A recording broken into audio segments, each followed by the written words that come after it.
Dear students, first of all, very much good morning to all of you. In the previous video, we have started the lesson communication under the unit directing. In that lesson, we have already completed the communication concept, that is meaning, features, definitions, we have already completed. Right now in this video, we shall complete the topic communication process. इस video के अंदर हम केवल और केवल एक topic को discuss करेंगे, दैट इज कम्युनिकेशन प्रोसेस होता क्या है और वो चलता कैसे है. तो let us start now the communication process.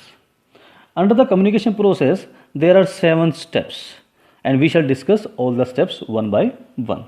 The first is the sender और you can say the communicator. The sender is the person who sends his idea to another person.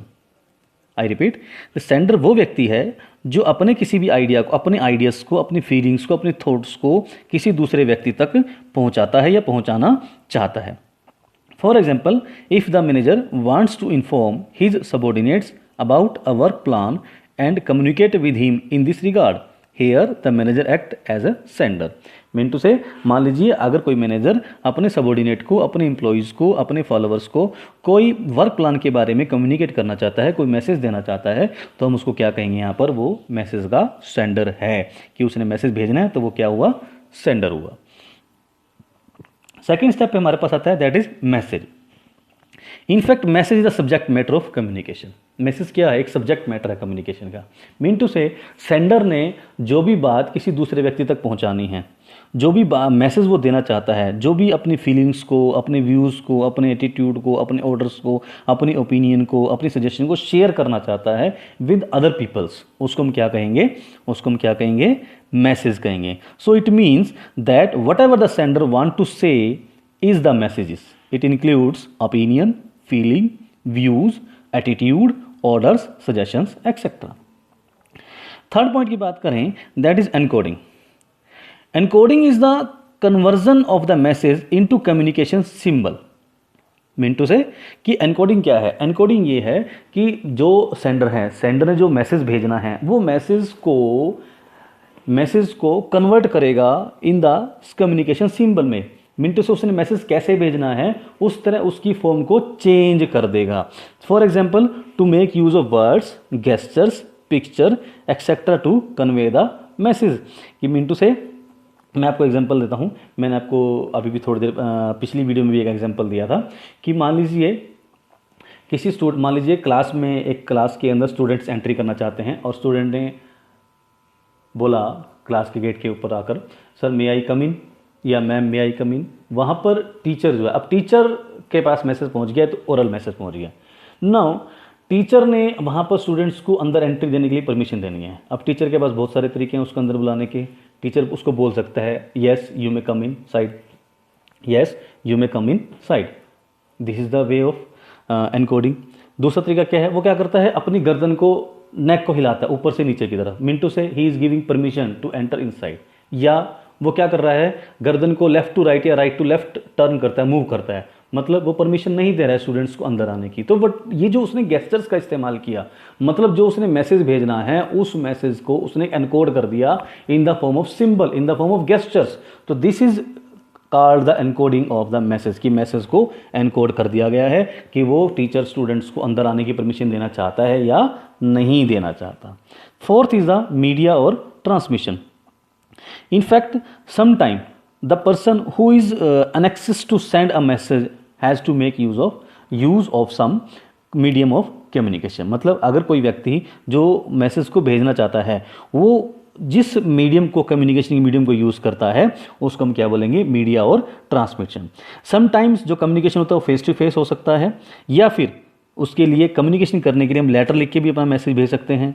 With the help of internet भी message भेजा जा सकता है, chatting करके भी message भेजा जा सकता है, टेलीफोन करके भी मैसेज भेजा जा सकता है, ईमेल करके भी मैसेज भेजा जा सकता है, सिंबल्स का यूज़ करके भी हम मैसेज को भेज सकते हैं. तो हम इसको क्या कहेंगे कि जो जिस भी चीज़ का इस्तेमाल किया गया है, that is called media. For अब मैं इसका एग्जाम्पल और आपको देता हूँ. मान लो कोई बहुत डिस्टेंट प्लेसेस पर कोई व्यक्ति बैठा है, हमने उसको मैसेज भेजना है और हम उसके लिए क्या यूज़ करें, टेलीफोन यूज़ करें अपना मैसेज भेजने के लिए. तो telephone is the medium of communication. Next is the receiver. Simple है, जैसे सेंडर था, सेंडर वो व्यक्ति था जो मैसेज भेज रहा है, एंड रिसीवर कौन है, वो व्यक्ति है जो कि मैसेज को रिसीव कर रहा है या जिसके लिए मैसेज को भेजा गया है। 6 is the decoding. As like the encoding थी, एनकोडिंग का जैसा ही डिकोडिंग होता है। फर्क क्या है, एनकोडिंग जो करता है वो सेंडर करता है, डिकोडिंग जो करता है वो रिसीवर करता है। अब डिकोडिंग क्या है मैं आपको सिंपल सा बताता हूँ कि जैसे मैंने अभी आपको एक एग्जांपल यूज़ किया था कि एक स्टूडेंट क्लास के गेट पे आकर टीचर से बोलता है, सर मे आई कम इन। वहाँ पे टीचर क्या कर रहा है, अपनी गर्दन की मूवमेंट से उसको सिंबल दे रहा है, गर्दन की मूवमेंट से उसको इशारा कर रहा है कि उसने अपनी गर्दन की मूवमेंट करी up from top to down, मतलब ऊपर से नीचे की तरफ। ऊपर से नीचे की तरफ से मतलब उसने एक मैसेज को एनकोड करके भेज दिया कि गर्दन उसने ऊपर से नीचे की तरफ मैसेज भेज दिया एनकोड करके।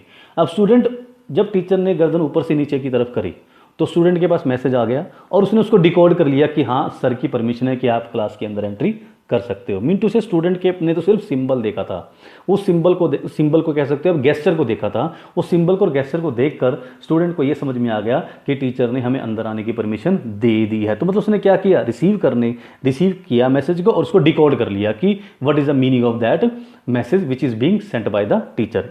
मैं दूसरे वर्ड्स में कहूँ, मान लीजिए टीचर क्या करता है, लेफ्ट टू राइट अपनी गर्दन को हिला देता है।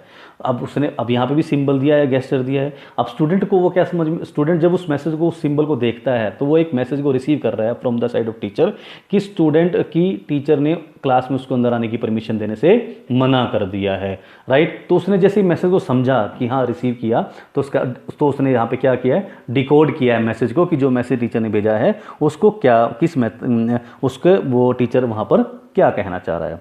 7th is the feedback. Feedback, the last step, but very, very important in the process of communication. Feedback is a signal pointing out to what extent the receiver has really received and understood the sender's message correctly. Feedback एक ऐसा signal है जिससे ये पता लगता है कि receiver ने मैसेज को रिसीव कर लिया है, वन थिंग, एंड उसने उसी तरीके से मैसेज को समझा है जिस तरीके से मैसेज को भेजा गया था। दो बातें यहाँ पे, पहली बात कि रिसीवर ने मैसेज रिसीव कर लिया है, दूसरा पॉइंट कि रिसीवर ने उस मैसेज को उसी तरह से समझा है जिस तरह से मैसेज को भेजा गया था। सो होपफुली आपको कम्युनिकेशन का प्रोसेस सारा समझ में आया होगा। At last I thanks to all of you.